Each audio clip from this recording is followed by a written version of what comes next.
Why do we care about decentralization in the first place? A lot of community movements, cultures, and companies are started off of a very pure and often emergent cultural insights or belief that people then organize around naturally and at some point accumulates power. I think there's no world in which we have a good future with centralized, all-powerful AI. And this is true for the global societal predicament that we're in, and it's true for every organization that we're in. We need distributed power to be able to have higher trust and safe systems that we can give our gift to and be trusted that we will be handled with care and with kindness. Power is always present, whether you're aware of it or not. If you don't make power explicit, then power is likely to rule from the shadows. We need power to get things done. People need to be empowered to be able to follow through on their roles and responsibilities, but we have to do that in a way that's actually conscious, it's intentional.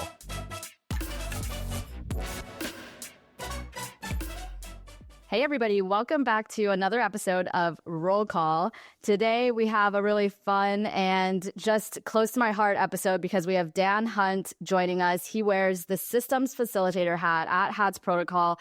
I have worked with him. I've been longtime friends with him and also worked with him closely in the Hats Proto DAO. And then I've got Hats co-founders Nick Naraghi and David Ehrlichman joining me as well. So hi, everybody. I'm so happy to be here with you today. Hi. Hello. Excited for this. So to kick us off, Dan, I would love for you to start by just telling people a little bit about your background in community and organizing and how you got involved with Hats Protocol and ended up essentially leading the Hats Proto DAO today. I've been working on community-powered businesses and community organizing of different kinds for my entire career. I'm a 3-time founder, CEO, and every company that I've built has had sort of community at the core.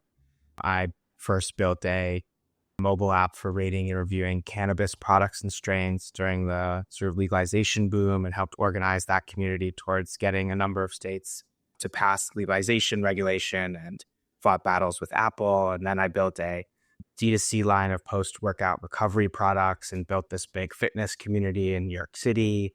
And finally, and most recently, built a writers collective that powers a Chrome extension that is like a writing assistant product with editors in the loop. And I met Nick and David originally at DAO Camp, which was 21. Yeah. I think 21. 22. Okay. 22. And yeah, having been a community person for so long, I was so fascinated in collective intelligence and decentralized organizing of a wide variety and had done some experiments in crypto. I helped found and build Dinner DAO, which had hundreds of members across, I think, a dozen cities, sort of like collectively and decentralized organizing around dinner parties. I helped our mutual friend David Phelps built Eco DAO at the time. And yeah, that was a crazy era and where I met David and Nick, and we all sort of did a bunch of sense making at that camp. And then I guess it wasn't until a year or 2 years later that, you know, the Proto DAO launched and Nick and David sort of circled back to get in touch with me specifically around the sort of more human components of DAOing and how we might bake sensibilities around the soft sides of DAOing into the Proto DAO from day one. Yeah, does that feel like an accurate description, Nick, David? Yeah, for sure. I mean, we knew that this was going to be a really important part of the DAO, and between David's expertise and Dan, what you bring, it's I think we have a really amazing community and ecosystem, and like we've already grown from the foundations of like something really interconnected, and that's already paid lots of dividends. Yeah, all along, wanted to recognize the human layer. Of course, what we're building with Hats is, a technological layer that can support coordination across boundaries and scales, but don't want to lose that humans are still at the center of this. A lot of this conversation, I think, is going to be about what's next and how we fold AI agents into this, but still it's going to be interacting with humans. And so, when people get together, it's always complex because people are complex. And as people engage in things that are really meaningful to them, that's also, a developmental opportunity, which we'll get into more. And pretending that it isn't is just missing a big part of the puzzle. When we're trying to coordinate effectively together in kind of whatever fashion, it's important to recognize our whole beings and what that entails. And so we launched the ProtoDAO September of 2023. And started working with Dan right around then, but also working with Dan as our team, and supporting the kind of way that we work together and make sense together, operate together as human beings on this team, and that's been a really valuable part of the process as well. Yeah, and like David said, humans are complex, decentralized organizations are complex. And so you mesh those together and you end up with all of these complexities. And that is sort of your wheelhouse, Dan, of what you spend the majority of your time thinking about, trying to come up with solutions to.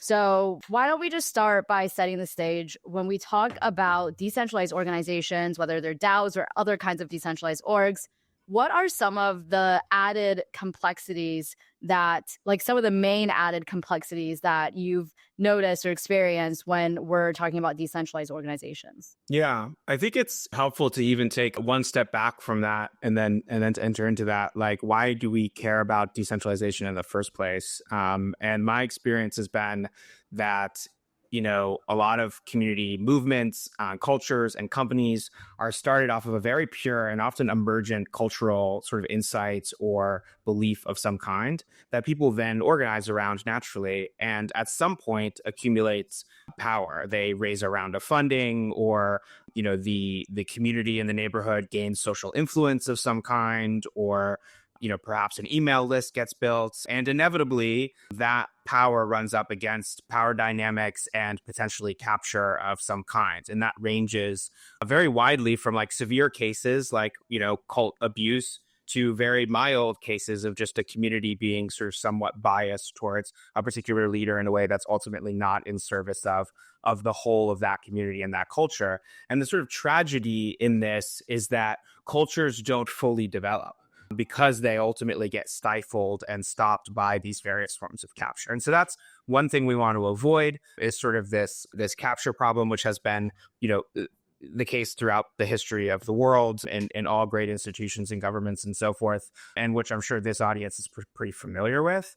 And then on the other side, we want more collectively intelligent organizations and communities that are able to do things when they access the fullness of their collective action and collective intelligence. And there's just this fun, story of a single person trying to guess like how many jelly beans there are in a jar. And it's like by themselves, they're just like wildly off. But if you ask hundreds of people in a room to all estimate, their average is almost exactly right every time. And so we're able to do things, much less trivial than that, in collectives that we're unable to do individually. But that also is stifled when power is too concentrated in particular person or people's hands.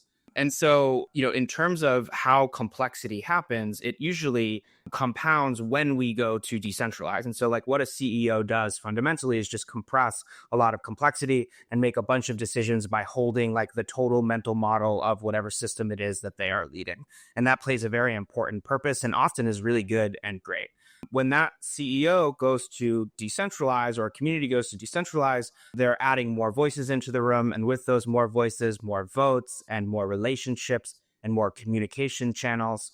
And, the sort of obvious but non-intuitive thing is that complexity is actually a non-linear relationship. With each additional person that enters into a system with substantial power, the complexity is actually exponential. And so I think what happened in 2021 is there's just a lot of naivete around what it looks like to actually wrangle that coordination complexity and how immense it is when you go from one person who's compressing all these decisions to many people who are involved in decisions. And with those people, they're all carrying their own stories and biases and, personal objectives and relationships and conflict within those relationships and so on and so forth. And so, within this space, within this proto-DAO and with hats and DAOs in general, we're trying to do that. And also, societally, we're trying to figure out how do we wrangle coordination complexity towards the world's biggest problems, ecological collapse and so on and so forth. And there's a bunch of different ways that this space and others have approached it. One is sort of game theoretically and mechanistically through incentive design and tokenomics. And obviously, that's a huge part of the crypto industry. Another is with better software, which HAT's protocol is addressing, making power structures explicit so that we can evolve them more fluidly and have more programmatic organizations that can evolve more quickly. And then what I focus on is sort of the human elements, the social, emotional, relational elements of complexity. What do you do when conflict emerges within a organization where there's no, single person who's in charge of resolving that conflict, and multiple stories and perspectives and emotions are sort of involved in the room. And what I suggest is that this is all a both and. We need to do all of these things. So it's not just the human thing. We also need to develop technology. We also need to create great mechanisms and incentive designs and so forth. But what often gets left out, unfortunately, in the technology industry is these more human components. And so I'm sort of trying to champion us working on those and doing so deliberately from day one. And so a deliberately developmental organization is just an organization that's choosing rituals and practices to deliberately develop the capacities for this complexity. And I think that happens on a couple different levels. There's really sort of clear skill building, which is we can become stronger communicators because we're now handling more communication channels. So we need to communicate more strongly. We can tell more coherent and cohesive stories. We can become better storytellers. There are very clear frameworks and practices that we can learn for conflict resolution so that when that arises, we know how to move through that maturely and intelligently. We can become more attuned to our emotions and better at expressing our emotions as they arise in conversation, to be able to move more intelligently through relationships. And then there's also sort of sensibilities and perspectival skills. So more about actually attuning to the nature of power, value, and trust as it flows through systems more generally. And I think really where we're at in the evolution of organizations is a lot of decentralized orgs went through this cultural period of the goal is just to be as equitable as possible. We want to just distribute power as evenly as we can. And we realized that really didn't work. We ended up with power in a lot of hands that weren't equipped to steward it, and ultimately didn't create organizations that were effective. And a lot of the sort of one token, one vote, and everyone's in the same Discord channel was following this sort of postmodern, everyone's equal kind of cultural sensibility. And what a lot of the next sort of evolution of org are saying is, well, no, it's not that we want equal power. We just want to be conscious of power and how it flows through organizational systems so that we can allocate power more consciously and effectively and make sure that power and trust and value is in the hands that is most appropriate to steward it.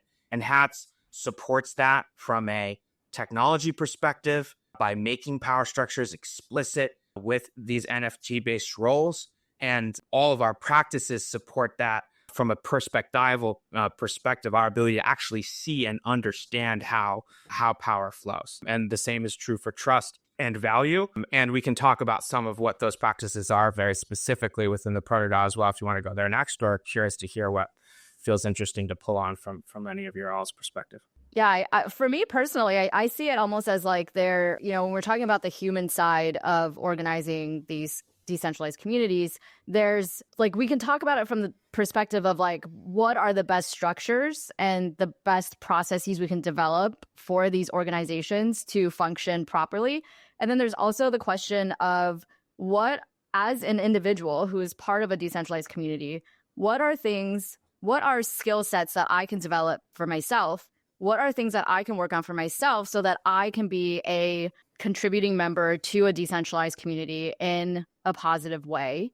And I really like that you hit on that second point, especially because I think that's something that I almost never hear talked about in crypto or in tech in general, is what can we as individuals who are part of this larger community do in order to help, manage the chaos, help contribute in a positive way, all of these things. So that's the initial thing that comes to mind for me is I would really love to hear more about your thinking around that and how can we as individuals almost work on ourselves to contribute better to this system as a whole.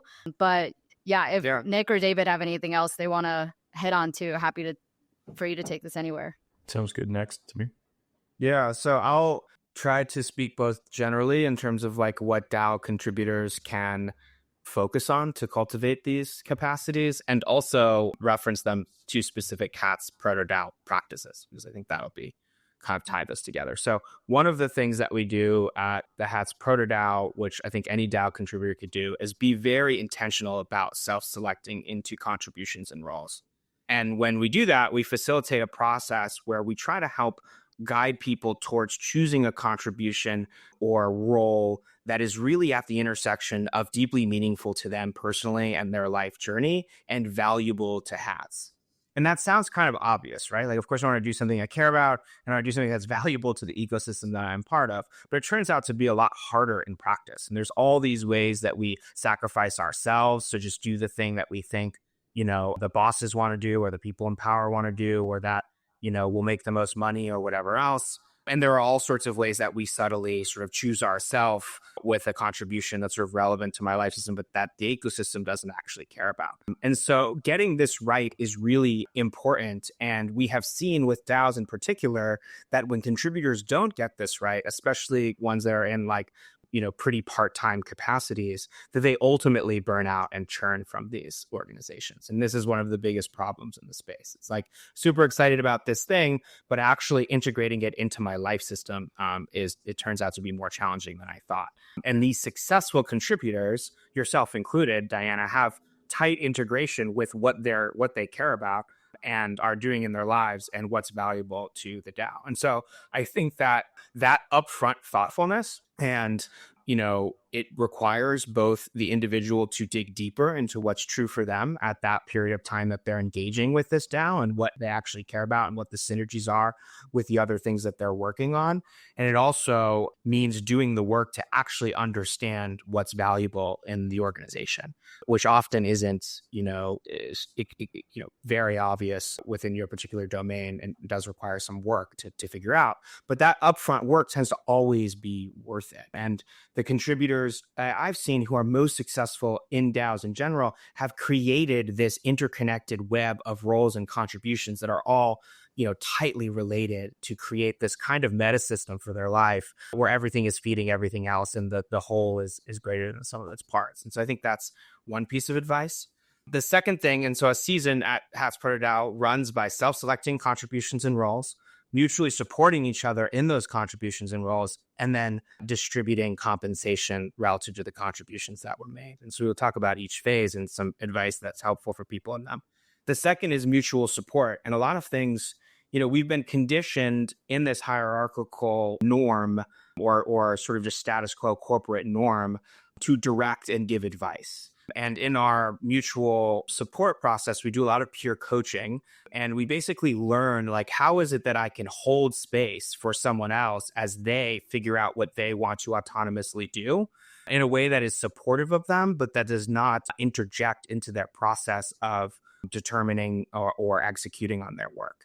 And this is particularly important in DAOs where we really value sovereignty and the permissionless nature of making contributions and doing that in your unique way, which you've just put a bunch of work into ascertaining in the self-selection process. And so when you meet with someone and you're like, you're working on your thing or whatever, and they're just like, well, you should do it this way, and it's sort of like, whoa, like I have this whole I just put all this work to figure out how I'm going to make this contribution. Now I've got this, this guy coming in and interjecting all these other pieces of context and advice. And so we work very specifically on making space and taking space. How do we ask for help from each other to have these peer coaching sessions and group sessions where we can really work through, whatever contribution or role that we're inhabiting and do so more effectively without sort of getting in each other's way with various points of conjecture or coordination failure. And then the third one, and it kind of ties back to the first, is the intersubjective compensation process that we do at the end of the season.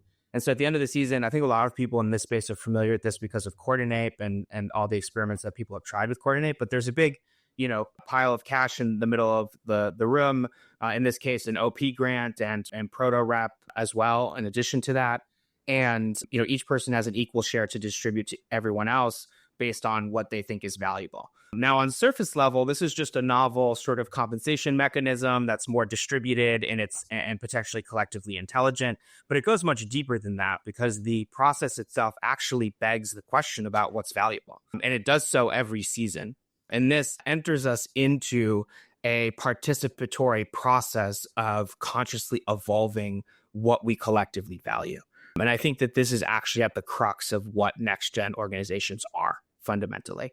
They are organizations that are complex adaptive systems that are in a process of conscious cultural evolution. I know that's just a tremendous amount of jargon, but we'll unpack it. What we're doing in this process is we're making the implicit explicit. We're making the unconscious conscious.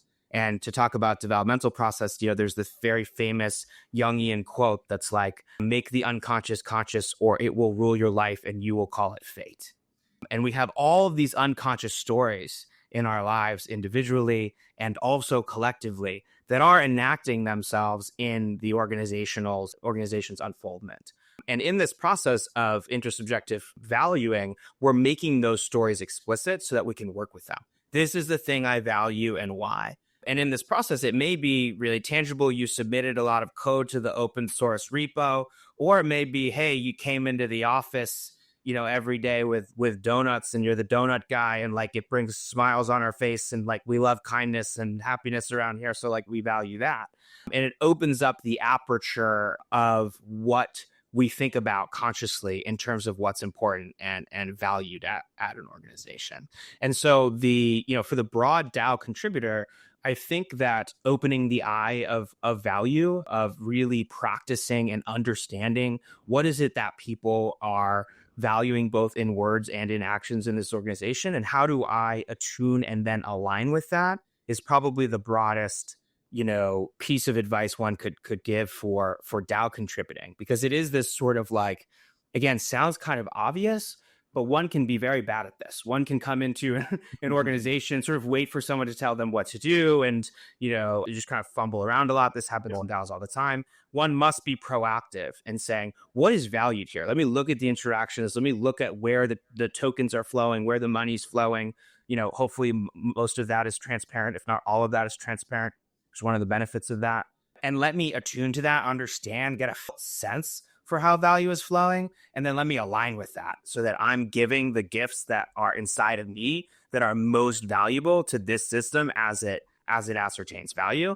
And then let me actually help it evolve over time by incorporating what I'm noticing is important, what I'm noticing is should be valued. And I'll pause there. Perfect. So let's contrast this now with like two sort of parallel examples. One is traditional hierarchy in a company, and the other one is like the DAO cycle that we saw in 2021 or 2022. So so I think one of the major takeaways from what you're saying is that the processes that would happen from the complexity compression of a CEO or a leader of a department or whatever it is, that's sort of like getting unbundled.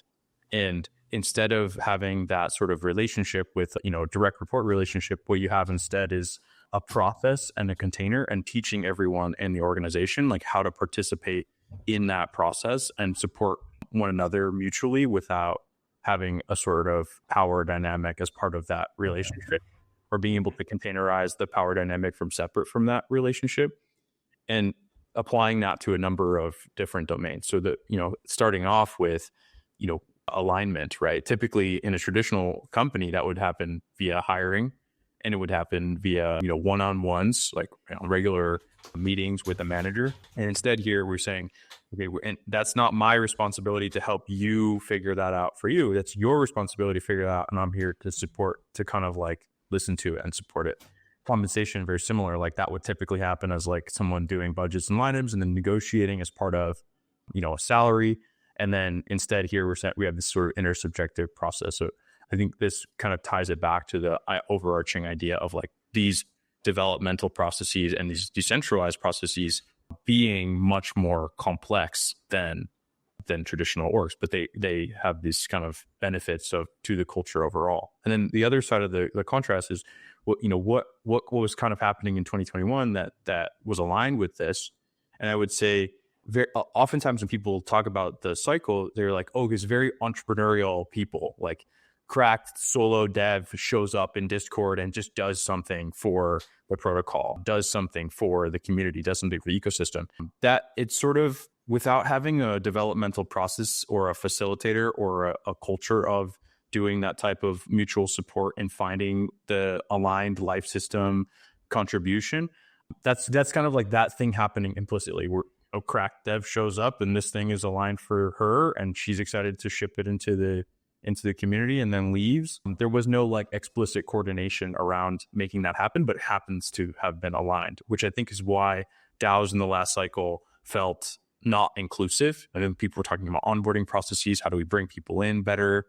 And then the other side of the barbell is like became very bureaucratic and basically just traditional organizations that were operating through legal structures and things like that. So I'm really excited to be on the cutting edge here with you, Dan, of like figuring out how to integrate these developmental processes into a real DAO for increased complexity management and being able to do these really critical aspects of an organization in a decentralized way.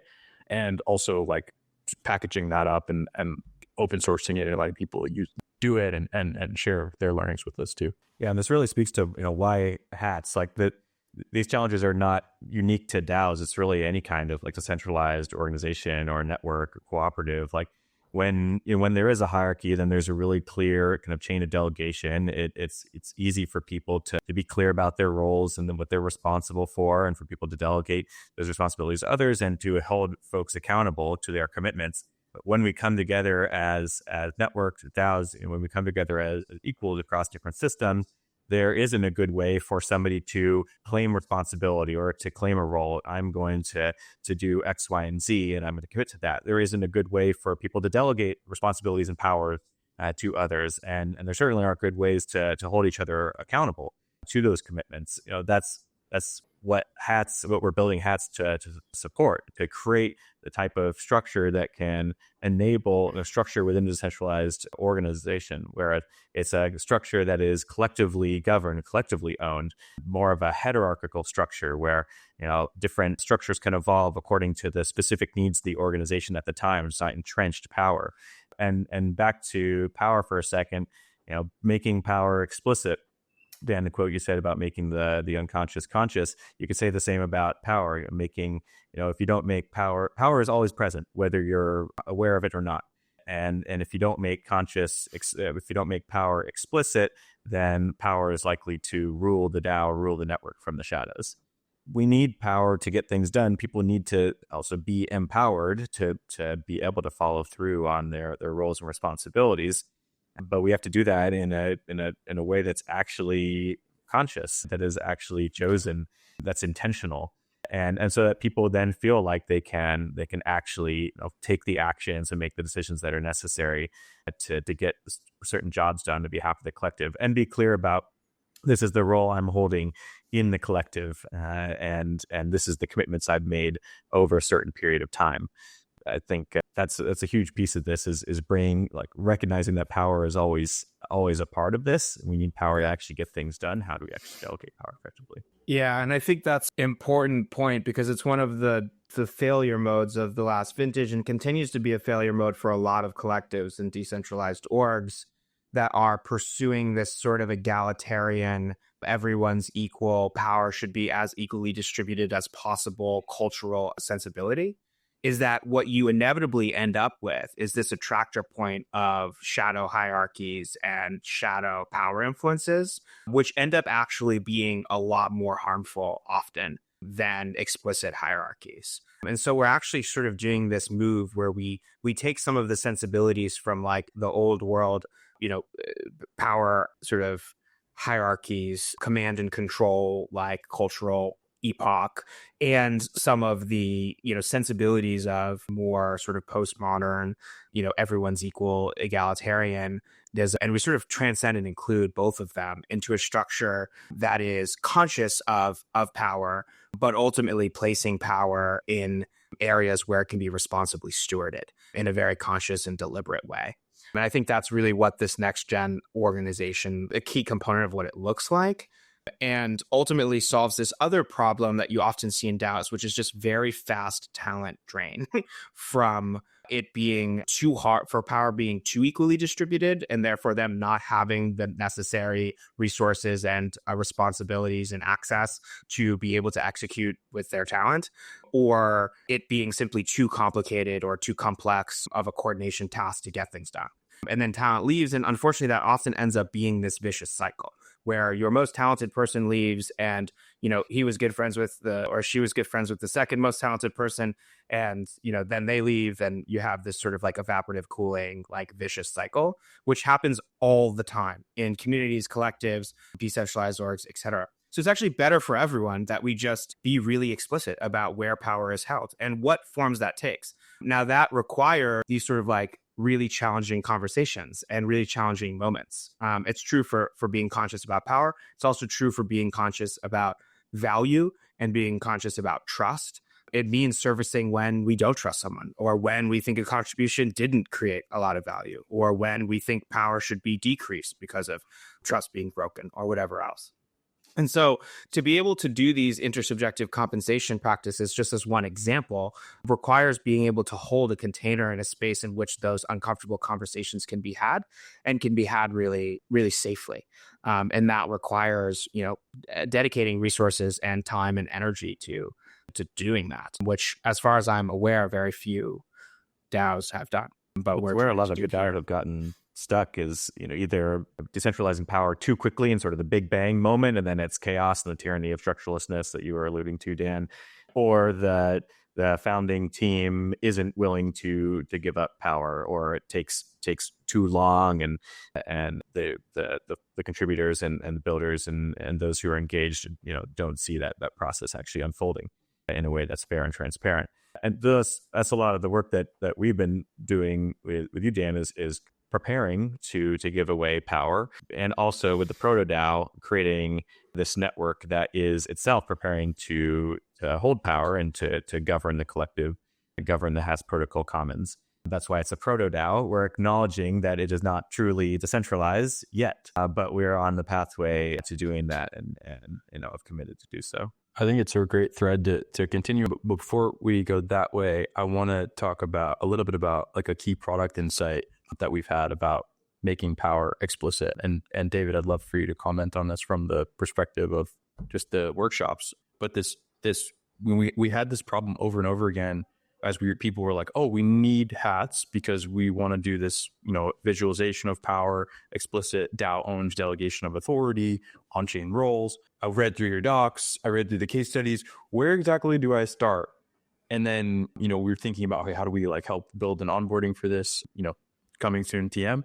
But then in the interim, what we had was this, we built out this whole workshop process, like a 3-hour dedicated Figma board, go through mapping all the different roles, powers, accountability structures, relationships, and then pulling that into, to create a design for a tree that we could bring on chain. And it was so interesting to see so many teams, some of the best governance minds in the whole space, just get stuck at the very beginning of that process, be like, holy shit, there's so much here. I had no idea there were so many different authorities, powers, relationships that we have just been holding in our heads.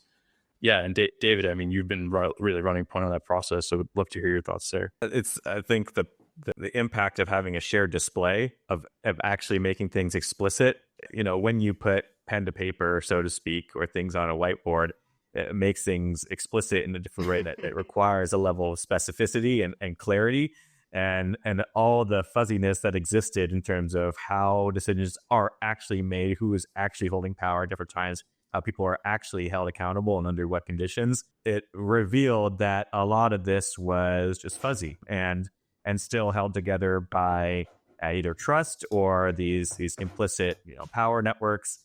And I'm a huge believer in trust-based collaboration. It's it's the work I did for about 10 years, but recognize that it reaches its limits, especially when we are coordinating on the internet, especially when people are pseudonymous or anonymous, especially when we exceed Dunbar's number.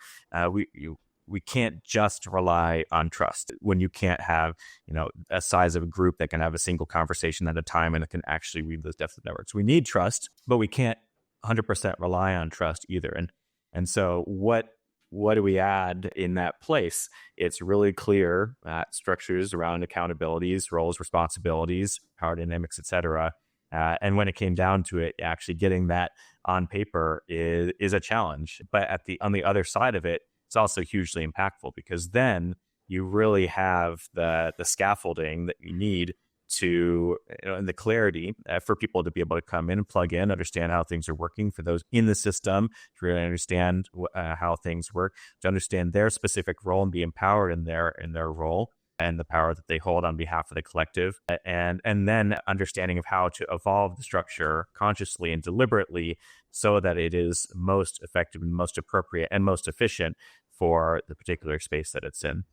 But it takes that challenge. Okay, that was quite an interesting one, Nick, and soon TM is right. So I think we have a way into that. How do you guys think about, I'm curious, like, how do you guys think about growing this, the framework that you've developed so far? Both David and Dan, you've both done a lot of work in this area before, but when you grow a community or an organization beyond that small group, and I think the Hats Proto-DAO actually is already like the biggest community I've been part of where I've seen it actually work effectively.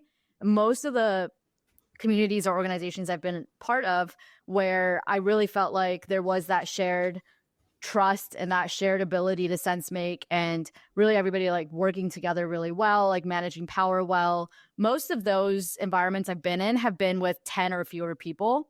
So the Hats Proto-DAO, which is 30 some people, I believe, is already in my mind like really, really big. But, if the future goal is to decentralize even further, bring in even more people, how are you guys thinking about how to continue maintaining this safe space that you've created, this level of trust, this level of communication that you've set the gold standard for?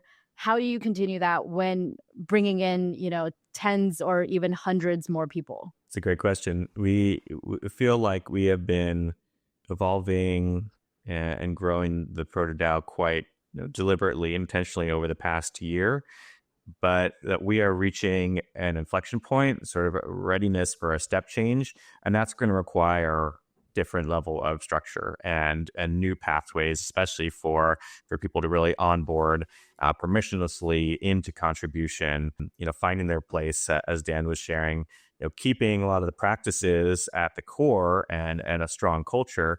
And I think we have a strong enough culture that it will be able to hold that moment of, broader engagement. And I think of it a lot in terms of concentric circles. Like not everybody is going to engage at the same level. That's appropriate. And people are also going to come in and out engagement levels at different times. But actually being explicit about what level of engagement you're in is necessary. And that also has implications for the types of ways that you participate in the organization, the level of power or decision-making authority you have in the organization. And as you get more and more involved in career reputation, which is what Proto-Rep is, it's on-chain reputation right now. As you accrue reputation, you get more and more responsibilities and authorities and have more and more opportunities to permissionlessly find your specific role. But, I think, we may see, additional levels of structure in terms of specific empowered councils or groups, and, we'll find the right way to go to the next step. But I feel like in order to do that, Diana, to your question, it is going to be a little bit of step change. Yeah, I'll answer this question a little bit more abstractly in that we are, as we introduce new people into the system, as we talked about earlier, we're going to increase the overarching level of complexity that we are developing capacities to manage. We have been developing those capacities individually and collectively. Individually in the sense that sort of ideally, and not everyone has, followed this arc, but many people have. Each season, I'm doing something that's more in alignment with my individual life system and what's valuable for Hats than the season prior. And I'm sort of individuating in that way, season to season in my relationship with Hats. And I think there's a number of people we could point to where this has really been the case, where there's a lot of upfront energy that's expended to find what that thing is, but then it ends up becoming kind of a tuning and unfolding from that place. And you're a great example, Diana, of this podcast is a natural unfoldment from a lot of the work you were doing and what you care about. And that's so beautiful to see. And so individuals are building capacity, and then the collective is also building capacity for those new people to enter, in the sense that there is a, cultural, understanding and a collectively intelligent understanding that is being cultivated around how to do peer coaching, around how to select a great contribution, around how to and what's important to value and how to allocate compensation at the end of the season. And this is incredibly important for, I don't want to say scale, but for growing. It's incredibly important for growing, because if we have 100 people, it's impossible for me to help every single one of those individuals in terms of my time and capacity select a great contribution. But if there's 5 or 6 people who have been here since season 1 and have done this 4 times now, they can pair with those new entrants and start to, by osmosis, transmit some of those cultural norms and capacities and help them develop their capacities as well. And so you start to see like how these early investments in culture are just so unbelievably valuable in the long-term sort of compounding nature that they create. And it's sort of, as a broader point, it's unfortunate that there's not more deliberate investment in culture for startups in general. And it makes sense. They're competing with like sort of live or die priorities. Like, I either find product market fit or I don't raise my next round. So like, it's tough to care about a 2-month self-selection process or whatever. But I do think that, Hats is a unique case of an organization that it really makes sense to resource and prioritize these deliberate practices, because it's very challenging to manage the complexity of a multi-100-person DAO, for example, without having ingrained these types of things really from day one. And it's never perfect. There's so much we could have done but didn't. That's just the reality of a complex and messy life. But I think we've done a really great job and are certainly prepared to bring more people into the system. And of course, what's obvious to us but unspoken is that we're using hats ourselves. We're dog fooding, and so that right. That's the way that we're going to be able to scale, is having clear roles and responsibilities and commitments and accountabilities and all that. Go ahead, Nick. There were some hats that emerged leading into season 4 that I thought were also like relevant to this question. There's sort of these 4 key constituencies in the Frodo DAO. One of them are the users. We call them wearers of Hats protocol. DAOs, governance facilitators, operations lead, founders, and foundation directors in those DAOs. And those people are in a tight loop with us as we develop the product and the full protocol stack, and like understand the core needs, and oftentimes are paying for services, may eventually pay to use the hats or the stack or the things that are connected to it. So they're kind of like traditional Web2 startup users. The developers, so we call them builders. These are people who are, the DevX of the Hats protocol stack matters to them. They're building apps, integrating Hats as an admin panel into their app, building an integration, building eligibility modules or things that plug into Hats. And the way that they are involved in the contributions that they make are very different. We have, our contributors, which are right now, like the labs team is a big part of that. And then other people who are contributing to like facilitating the DAO, building out the core protocol stack, the subgraphs, things like that. And that's a little bit different than the builders who are like taking the core protocol stack and applying it to building their own applications. And then the fourth piece is, roughly speaking, like investors, something like that. Right now, we just have investors in labs, but eventually we have to think about the ways that investors play into the larger ecosystem of the DAO. People who are not as much exchanging, they're not picking up the protocol and solving their own problem with it. They're not building on top of the protocol to make money. They're not contributing to the protocol directly. They're with their attention, and still they're putting their network and their capital in. And like that's a fourth constituency that we still, as we move into this next phase of the DAO, also solving for. But coming into season 4, it's okay. This great. There's these 4 roles, right? Let's make each of those a hat. We'll see how the developmental process kind of unfolds for each of those roles. How do these people, as subgroups, sort of like determine their own individuated alignment with the mission, and they kind of like go together and support one another. And that's just been, watching this unfold slowly but surely and kind of at an organic pace, bottoms up, seeing David and Dan both like put their full expertise and life's work into like making this amazing. It's been just really, really cool to be a part of and to observe. Yeah, hearing you guys talk about this too, one thing that came to mind was like almost like if we could just clone Dan and clone David and just make copies of you guys, then we have no problems with scaling, right? That solves all of our scaling issues. Is this the transition into AI agents? Yeah, David and Dan agents.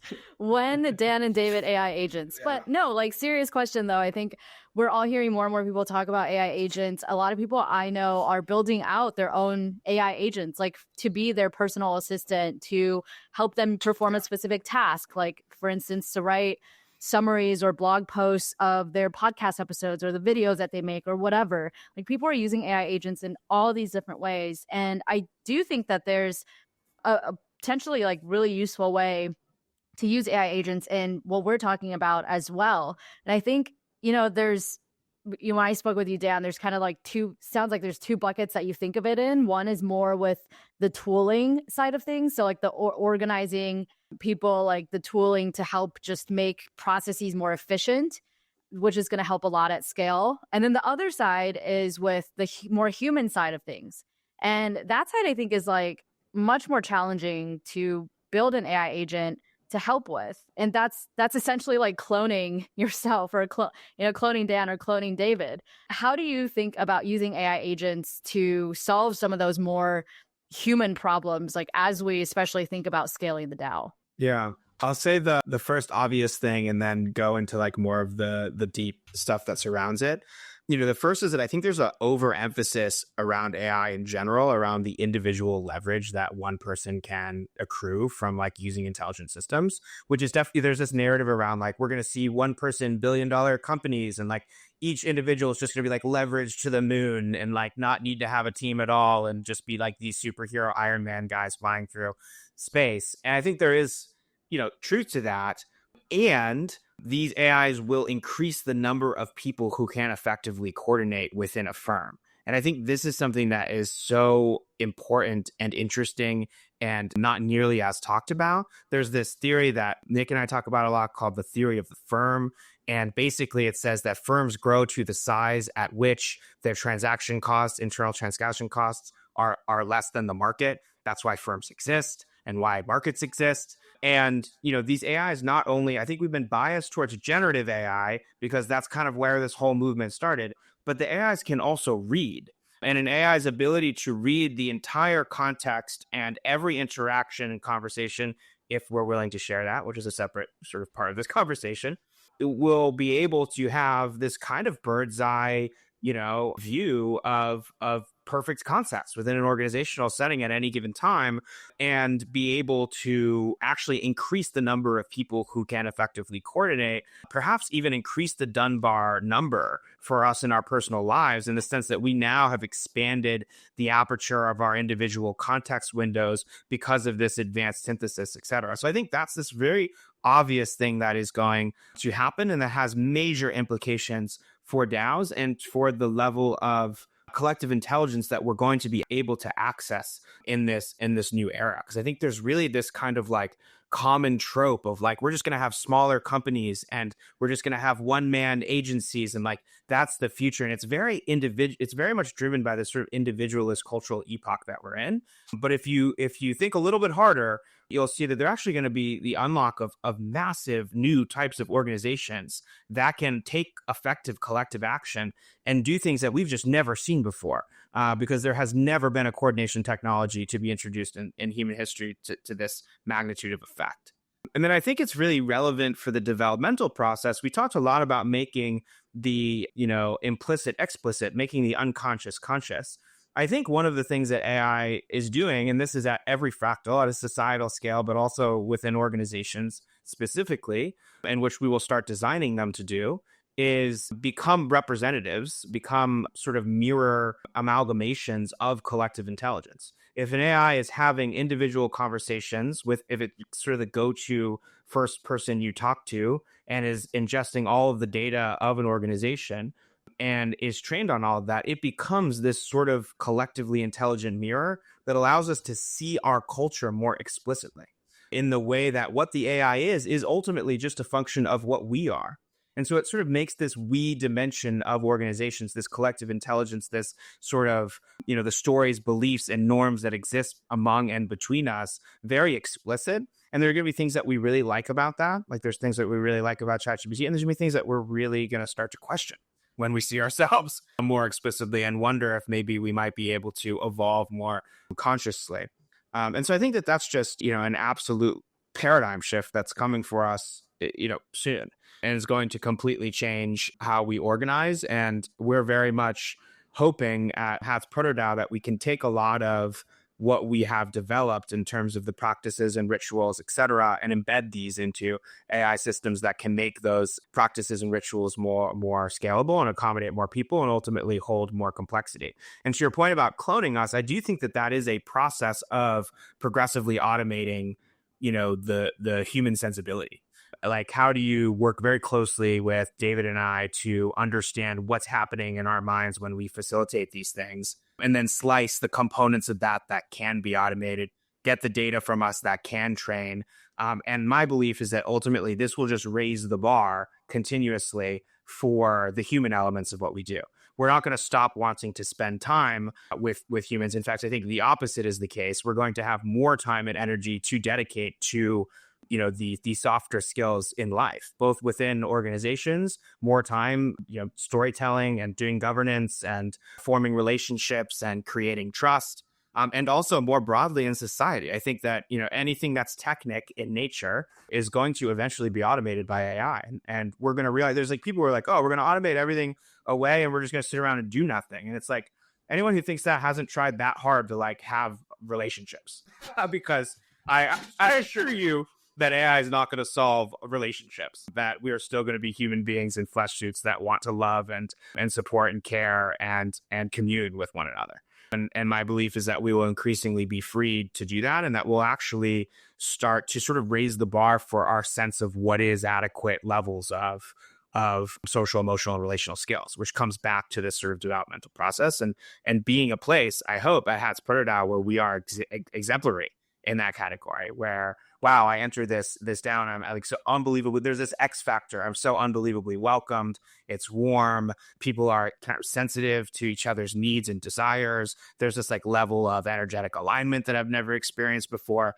And I think we do that not by avoiding AI, but actually by integrating AI in all of the ways that it can support and free up our time so that we can spend on those sort of developmental activities and on that relationship building, trust building, et cetera. And then I think there's an entire category around AI delegation, but I know Nick has thought about that a lot more than I have. I don't know if you want to go into that on this call, but there's probably 10 more use cases I'm not even thinking about yet. Depends when we are going to release the episode. That's also for sure. We'll probably have this out in about a week. Okay, so maybe we'll hold that full. Okay. But I will say that there's something really beautiful. Just you said progressive automation, and there's something really nice about this concept of just the way the Hats protocol is designed. You have a hat, which is hat token, and you give that token to an Ethereum address, any Ethereum address, right? You can send it to a smart contract. You could send it to a DAO represented by a governor or a mullet DAO. You could send it to a safe multisig, an EOA, and agents controlling Ethereum addresses. That's a really neat composable interface to give agents access to this technology. So I think what we're going to start to see more and more of is this sort of progressive automation. I think that memeing on progressive decentralization, people are talking about progressive automation. You delegate, the organization creates a bundle of responsibilities, authority, power, like we've been talking about, a specific relationship that encompasses the accountability, all to an Ethereum address. And that Ethereum address maybe starts out as a council of 5 experts, and it requires 3 out of 5 people to sign on something. And then maybe that council decides that they want to have an agent that is doing some portion of the work, right? And then you kind of have a council that's automating itself, it's providing a service as a sort of black box to the organization overall, and then it's automating its own work. And say, okay, in these sorts of scenarios, we know generally what output we want. We see that the agent that we trained up is already tending to give those outputs, so we delegate this portion of the work to the agent. And then over time, you can see that including more and more of the agent, and the council is now rewarded on the basis of doing the job that they were assigned, but also for creating the progressive automation of that job. And what that ultimately ends up with in a DAO structure where you have this widely distributed ownership aspect is that those people can actually be fairly compensated for automating themselves out of a job, as opposed to in a traditional Web2 hierarchy, you have quiet quitting dynamics where you might have automated your job and you're just sitting working remotely for some, FANG company 2 hours a week, showing up that, on Slack or whatever. I don't think we'll get those dynamics because we want to actually do that type of automation. It all sort of happens within the context of a hat being delegated that specific bundle of responsibility, authority, and accountability relationship to that ETH address. That's what makes agent-based delegation on Ethereum super, super powerful. Wow. Yeah, all that is so much beyond what I was even thinking with using AI agents to scale DAOs and all of that. I mean, I think the thing that Dan, you said that really hit home was building an agent to essentially read everything that you're about and almost give you feedback about yourself. Having it's almost like having a therapist or a family member who just observes you all day and gives you feedback about who you are and what you're doing. And that goes back to one of the earlier things we talked about in this conversation, which is what can we do as individuals who are contributing to DAOs and to decentralized communities in order to better ourselves, the way that we contribute and interact so that we can contribute in a positive manner. So it all ties back, but yeah, just mind-blowing the possibilities that AI can bring if we are to use it properly and in a good way. Yeah, I think it's worth explicitly tying together this 3-stage process we have of self-selecting contributions, supporting each other in them, and allocating value relative to those contributions that were made. Every one of those steps is supercharged by AI. And I think the example that you just gave is a really good one and an important one to think about for all of the philosophers that are out there. And because I think it's actually why this absolutely has to be decentralized.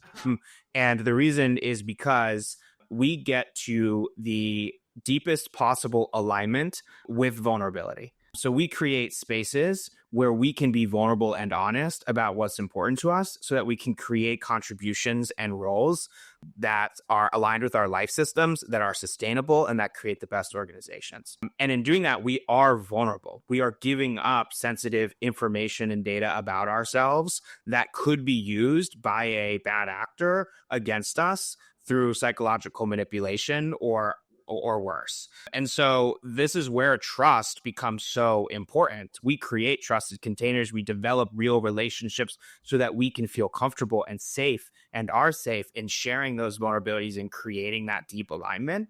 And AI will help us do that. But I think that we'll be very selective about who we give our data backpack of truths to. I have, for example, I write 1,000 to 2,000 words every morning. I have almost 10 years of entries. I can put that in a data backpack and plug it into Hats, and it'll tell me what the most aligned, in this future, the most aligned contribution is with everything that I've ever written and cared about. But that's a lot of power for Hats to have. And in the sort of extreme, I don't want to sort of introduce too much fear here, but in the extreme case, I think it's important to be aware of where there is an abusive, all-controlling cult leader at the helm of Hats. I'm going to be pretty upset that I decided to give up that data. And so it just absolutely has to be decentralized. I think there's no world in which we have a good future with centralized, all-powerful AI. And this is true for sort of the global societal predicament that we're in, and it's true for every organization that we're in as well. We need distributed power to be able to have higher trust and safe systems that we can give our gift to and be trusted that we will be handled with care and with kindness. And so that feels really important to sort of consider for anyone who's working on this in any element. That's sort of the mandate of DAOs too. Yeah, David, go ahead. I was going to say one other sort of a step before those 3 stages you mentioned, Dan, self-selecting into roles, supporting, compensating, is the collective sense-making of the group of what is important. And one of the things that we did in the ProtoDAO before this season was a collective sense-making process to identify what are the most impactful and also doable things that the ProtoDAO could focus on over the coming seasons to support the collective purpose that brought us all here together. And this podcast actually is one of the things that kind of rose to the top. This wasn't a specific idea or decision of anyone here on this call to do this. It was actually really a decision of the collective that this would be, one of the most meaningful things that could happen. And we were really lucky that Diana then selected into playing the podcast host role and coordinator, and has been amazing at that, of course. But that speaks to that was a process that was pretty manual. It involved kind of multiple sort of group convenings or meetings together. Then it was one of us making sense of all the data that was collected and helping share that back, and this like cycle of synthesizing and feedback and coming to collective understanding of what was really important. That's the type of process that AI I think would really, really help, is the collective sense making process. And the shout out to Eyes, which Hat Steward Tyler Solberg is launching soon, IZE.space, is as a HATS integration that will enable anybody to create these flows where you can essentially pull or gather information from different people in a group, and then an AI will help to synthesize that information, present some possibilities, and then another group or that same group can make decisions and whatnot. I think that whole process could be just as accurate and clear, but also much faster, much more efficient, and fewer cycles, and including a much larger group of people where it would be very hard otherwise for a single person or small group to synthesize that amount of data. It's a great call out on relative to what Dan was saying earlier about the pieces of like the processes that are replacing traditional management hierarchy. Even our collective creation here of these processes is still a bit top down and designed. So the idea that, okay, not only can we create processes that replace hierarchical management, but we have those processes emerge and be collectively legitimized bottoms up. You get that like full aspect of decentralization that I think is a huge win. Just to go back and comment on the all powerful AI concept, I think one of the most amazing things about DAOs and the amazing things about on-chain AI is that you can have an infinitely intelligent AGI that is participating in a DAO and have it be constrained in terms of what it can do because it's using specific smart contract code that's secured by the Ethereum blockchain. Like that is a huge unlock that I think prevents paperclip maximizing fear scenarios and things like that. And it's the same thing as a human participating, assuming we take the one token, one vote stuff aside for now. You have a super smart or super wealthy human participating in a DAO, and you can also get that same type of constrained collaborative participation that ultimately makes the types of games that are going to solve the biggest problems that we have in our world today. So I just think that's for people who are not necessarily building on-chain AI, that's like one of the most overlooked aspects. And I would say that the idea we're starting to see kind of in the AI meta, that the idea of like an all-powerful AGI that lives on a massive server farm is not really going to get us there. It's much more like collectively intelligent swarms and multi-agent simulations that are coming together to each have specialized pieces of the puzzle, and having humans and groups of humans like councils and varied size DAOs and agents of different sorts and having different representations feels much more like the types of composites that are going to lead to world-changing organizations and world-changing AI than anything we've seen just coming from raw compute solution. Building on that point, my friend John Woo tweeted the other day that we're at the beer app phase of agents. I don't know if you guys saw that. The beer app, it was like the first iOS app, and it was like you can drink a beer, and it had a beer screensaver. Because that's where we are right now with agents, and I think that to Nick's point, we are going to have autonomous agents who can take meaningful actions, in the next 12 months. And then we're going to start to integrate them into organizations. And we are going to see this sort of human agent symbiosis that, we can only sort of squint our eyes at right now. And, a lot of our ideas are very skeuomorphic. But I think this, going back to your idea, Diana, of sort of cloning ourselves, I do think that that's natural to the process, actually, sort of natural to the evolutionary process. Even just purely human organizations, you are in some sense as a founder sort of taking a bunch of responsibilities and then hiring someone who can, you can delegate those to, slowly delegating and automating away and then taking on the next thing. Now, if you can imagine sort of everyone in the DAO doing that, in a perfect world, it's everyone's sort of discovers the thing that's like most aligned for them and their life systems that's valuable as a hats. And then over time is progressively automating and actually sort of issuing hats to agents that are clones of themselves or comprise parts of their process or whatever else. You have a very elegant, evolving system that is likely to become very powerful very, very quickly. And I think we're going to see something like that. And I think CAT's infrastructure is going to be fundamental to making that reality possible. And it's going to be very, very exciting and crazy and weird. And what a gift to be on the ride with you all in this. 100%.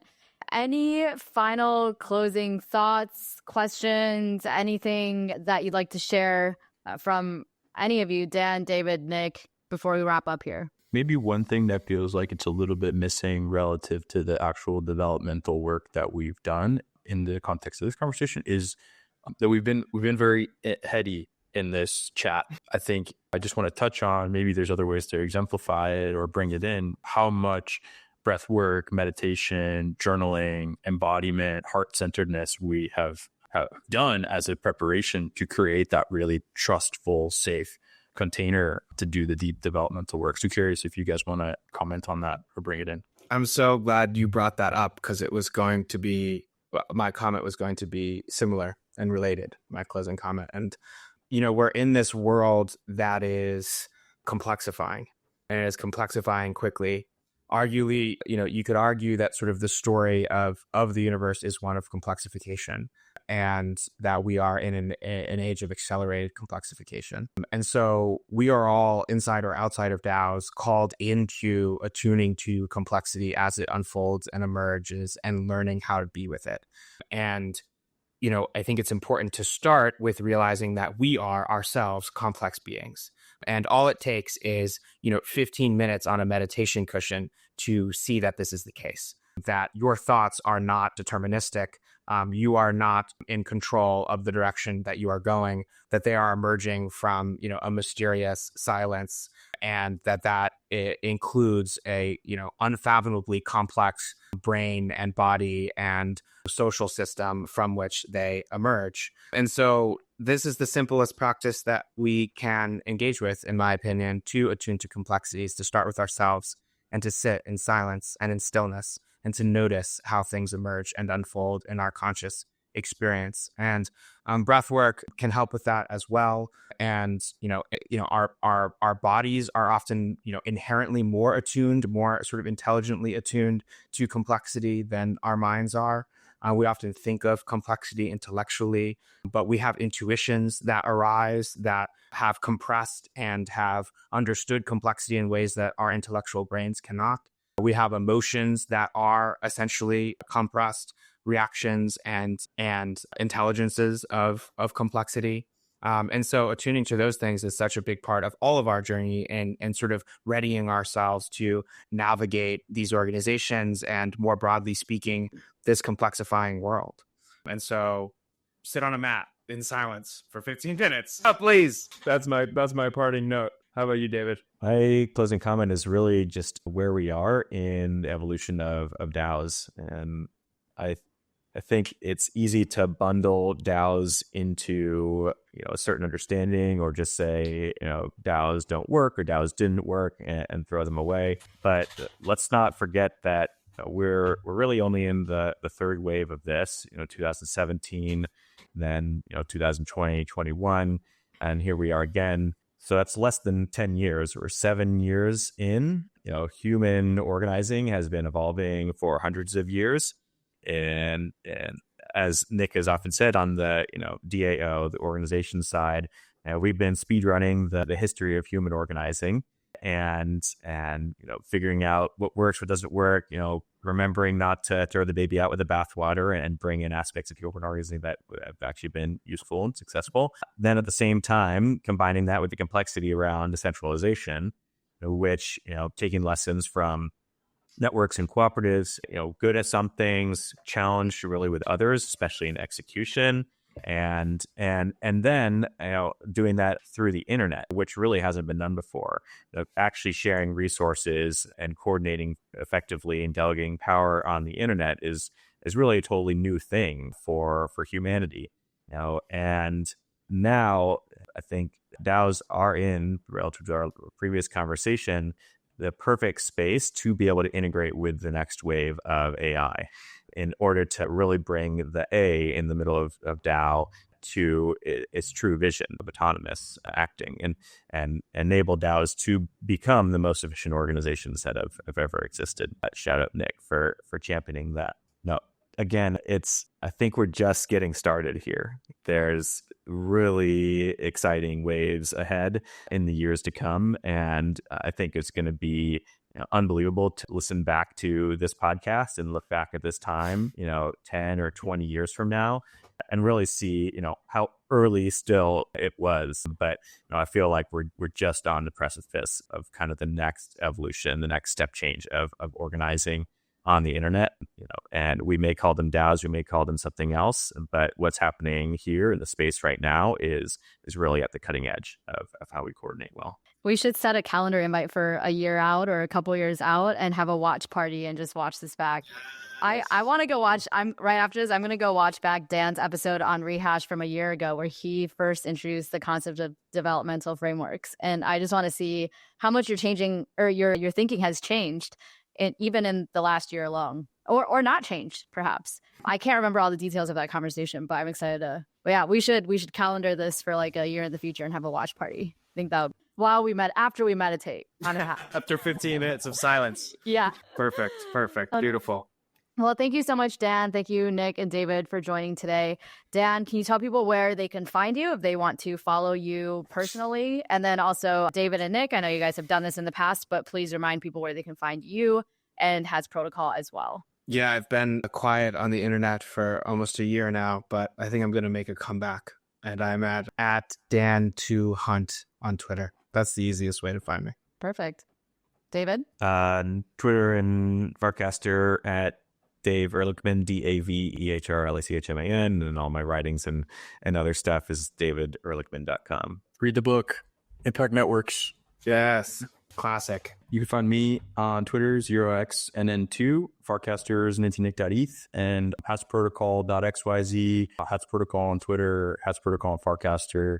Coming out with us, community.hatsprotocol.xyz to join our community chat and get your first hat. Perfect. Thank you guys so much. We have one more episode of Roll Call coming to you next week, so stay tuned for that. And we will talk to you again soon. Thanks, everybody. Thank you. Bye.